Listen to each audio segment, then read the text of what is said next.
सुनसान सड़क, रात के 11 बजे, ठंडी हवाएं और जंगल से जानवरों की आती आवाज़ें। ऐसे में वह एक आलीशान बंगले के सामने रौनक, राहुल, सृष्टि और दिव्या खड़े हुए। तभी उस घर से मोहित और अनीता बाहर आए। मोहित, आप लोग कौन? रौनक, वो सर, हम लोग नोएडा जा रहे थे और रास्ते में हम लोग की गाड़ी खराब हो गई। हमने घर पर कॉल करना चाहा तो देखा मोबाइल में नेटवर्क भी नहीं था, तो सोचा आपसे मदद मांग कर देख लेता हूँ। अनीता, कोई बात नहीं बच्चों, फ़ोन तो मेरा भी डेट है, लेकिन तुम लोग जब तक चाहो तब तक यहाँ रुक सकते हो। अंदर आओ। ये सुनकर चारों खुश हुए और उनको थैंक्स बोलकर घर के अंदर पहुँचे। अंदर जाकर उनकी आंखें फटी की फटी रह गई। वह चारों तरफ महंगे महंगे मेंटिक पीसेस लगे हुए थे। उनको देखकर उन लोगों को चुराने का मन होने लगा। अनीता, बैठो बच्चों, तुमको भूख लगी होगी, मैं सबके लिए खाना लगाती हूँ। मोहित, हाँ, तुम खाना लगाओ, तब तक मैं बच्चों से बातें करता हूँ। यह कहकर मोहित ने बच्चों के साथ डाइनिंग टेबल पर बैठकर बातें करने लगे। रौनक ने उसके करीब बैठे राहुल की तरफ ध्यान दिया तो देखा उसकी बेल्ट पर चाकू रखा है। रौनक ने फुसफुसाते हुए राहुल से कहा, रौनक, इडियट, मैंने कहा था ना, कोई भी वेपन साथ मत रखना। तू ये चाकू क्यों नहीं छोड़ा? अगर इन लोगों को शक हो गया कि हम लोग चोर हैं तो। राहुल, तुम्हें पता है ना, ये चांदी का चाकू मेरे लिए लकी है, मैं इसे हमेशा अपने साथ रखता हूँ। इन बूढ़े और बूढ़ियों को तो पता ही नहीं चलेगा। खाना तैयार है बच्चों। ये कहते हुए अनीता ने टेबल पर 2 थाली रखी और उनमें से ढक्कन हटाया। उनमें चिकन रखा हुआ था। क्योंकि बच्चों, खाना पसंद आया या नहीं? तभी दिव्या बोली, yes ma'am, thank you so much. Anita ने कहा, तो खाना शुरू करो। यह कहकर वो रहस्यमयी तरीके से मुस्कुराई और बोली, इनको खाने से तुम्हारा खून और गर्म मीठा हो जाएगा। मोहित, बच्चों, हमारा घर बहुत बड़ा है और इतने दिनों बाद यहाँ कोई मेहमान आया है, इसलिए हम चाहते हैं कि सारे कमरे भर जाएं, तो जो कमरा जिसको पसंद आए आराम से अलग अलग कमरे में ठहर जाओ। ये सुनकर चारों खुश हुए और उनको अलग अलग कमरे दे दिए गए। मैसेज मिलते ही सब 1 घंटे का इंतज़ार करने लगे। ठीक 1 घंटे बाद रौनक अपने कमरे से निकलकर मोहित और अनीता के कमरे की तरफ गया। हल्के से दरवाज़ा खोलकर अंदर देखा तो बेड पर मोहित अकेला सो रहा था। रौनक, ये तो और अच्छा हुआ कि ये दोनों अलग अलग सो रहे हैं। ये कहकर वे दबे पांव कमरे के अंदर दाखिल हुए और चुपचाप अलमारी की तरफ जाकर उसे खोलने लगे। वो अलमारी खुल नहीं रही थी। उसे लगा कि वह लॉक है। फिर उसने देखा कि मोहित के तकिए के पास एक चाबी रखी हुई है। उसे लगा कि वह चाबी उस अलमारी की है। वह जैसे ही चाबी उठाया, मोहित ने उसका हाथ पकड़ लिया। रौनक डर गया। मोहित ने भयानक अंदाज में हंसते हुए जैसे ही अपनी आंखें खोली, रौनक के मुंह से चीख निकल पड़ी। मोहित की आंखें रंग बदलकर लाल हो चुकी थी और उसके 2 दांत भी बड़े हो गए थे। मोहित उठा और रौनक चिल्लाकर उससे दूर हो गया। मोहित हंसते हुए बोला, क्या हुआ मोहित, चोरी का इरादा कैंसिल कर दिया क्या?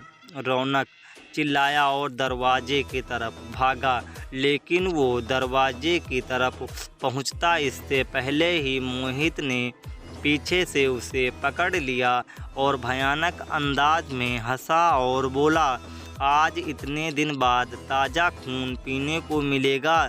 इतना कहते ही मोहित अपने तेज दांत रौनक के गर्दन पर लगाकर उसका खून चूसने लगा। कुछ ही मिनटों में रौनक का सारा खून चूस लिया और कुछ देर तक झटपटाने के बाद रौनक ने दम तोड़ दिया। फिर मोहित ने हंसते हुए बोला, वेपन हाउस में आपका स्वागत है दिव्या। लगता है रौनक सारा माल लेकर फरार होना चाहता है। 1 घंटा तो हो चुका है, अभी देखती हूँ कि ये कहाँ हैं। ये कहकर वो अपने कमरे से बाहर निकली और बाहर में पहुंची। उसे वहां कोई दिखाई नहीं दे रहा था। तभी पीछे से आवाज़ आई, अनीता यहाँ क्या कर रही हो दिव्या? कुछ चाहिए था दिव्या? यस मैम, वो मुझे प्यास लगी है। अनीता आओ मेरे साथ, मैं तुम्हें पानी पिलाती हूँ। ये कहकर अनीता ने उसका हाथ पकड़ा और किचन की तरफ ले गई। उसे दिव्या का हाथ बहुत ज़ोर से पकड़ा था और किचन तक पहुंचते हुए वह दर्द करने लगा। दिव्या बोली, मैम मेरा हाथ छोड़िए, दर्द हो रहा है। ये सुनकर अनीता ने जैसे ही दिव्या से नज़रें मिलाई, दिव्या के मुंह से चीख निकल पड़ी। अब अनीता भी पिशाच बन चुकी थी और लाल आंखों से भयानक अंदाज से दिव्या की तरफ देख रही थी। उसके दांत भी खूंखार हो चुके थे। दिव्या का हाथ ऊपर उठाया और उसकी कलाई पर अपने दांत गड़ा दिए और खून चूसने लगी। दिव्या जोर से चिल्लाई और खुद को छुड़ाने की कोशिश की, लेकिन नाकाम रही। वो अधमरी सी हो चुकी थी और अनीता ने उसको जैसे ही छोड़ा वो ज़मीन पर गिर गई। एक दर्दनाक चीख के साथ दिव्या ने अपना दम तोड़ दिया और फिर अनीता ज़ोर ज़ोर से हंसने लगी। राहुल अभी से बेखबर था और अपने कमरे में बैठा हुआ था और वहाँ पर सृष्टि पहुँची। सृष्टि, ये दोनों का तो पता ही नहीं चल रहा है कि कहाँ हैं। 1 घंटे के बाद उठने को बोला था राहुल। मैं भी रौनक की ही कॉल का वेट कर रहा हूँ। तभी मोहित और अनीता उसके कमरे में आए और बोले, कोई नहीं बचेगा। मोहित और अनीता को पिशाच के रूप में देखकर सृष्टि डर गई और भागकर राहुल के पीछे चली गई। सृष्टि और राहुल दोनों डर गए। फिर मोहित और अनीता ने उन पर हमला कर दिया। मोहित राहुल के ऊपर झपटा और उसे लेकर बेड पर जा गिरा। अभी वो उसके गर्दन पर दांत गड़ाने ही वाला था कि उसका हाथ तकिए के पास रखे हुए राहुल के चाकू से टकरा गया। मोहित चिल्लाते हुए उससे दूर हो गया। राहुल समझ गया कि यह पिशाच है और पिशाच चांदी से दूर रहते हैं। राहुल ने झट से वो चाकू उठाया और मोहित की तरफ पॉइंट किया। राहुल ने देखा कि अनीता सृष्टि के ऊपर है और उसके ऊपर दांत गड़ाने ही वाली है। उसने भागकर अनीता के कमर में चाकू मारा और वो चिल्ला उठी। वो चिल्लाते हुए ज़मीन पर गिरी और तड़पने लगी। उसके शरीर से जो खून निकल रहा था वो नीला था। राहुल ने जल्दी से सृष्टि को खड़ा किया और दोनों बाहर की तरफ भागने लगे। मोहित गुस्से में उन दोनों का पीछा करने लगा। वो लोग जैसे ही मेन रोड तक पहुँचे, मोहित उनके सामने आकर खड़ा हो गया। वह बोला, तुमने मेरी अनीता को मारा है, अब तुम दोनों को कोई नहीं बचा सकता। ये कहकर वह राहुल का हाथ मोड़ दिया, जिससे कि चाकू छटक कर दूर जा गिरा। फिर सृष्टि को धक्का देकर वह राहुल पर झपटा। उसने राहुल के मुंह पर नाखून मारकर उसको घायल कर दिया और अब उसके गर्दन पर हमला करने ही वाला था। तभी सृष्टि ने जमीन पर गिरा चाकू उठाया और भागकर मोहित की गर्दन पर चला डाला। मोहित भयानक आवाज़ में चिल्लाया, उठा, जमीन पर ढेर हो गया।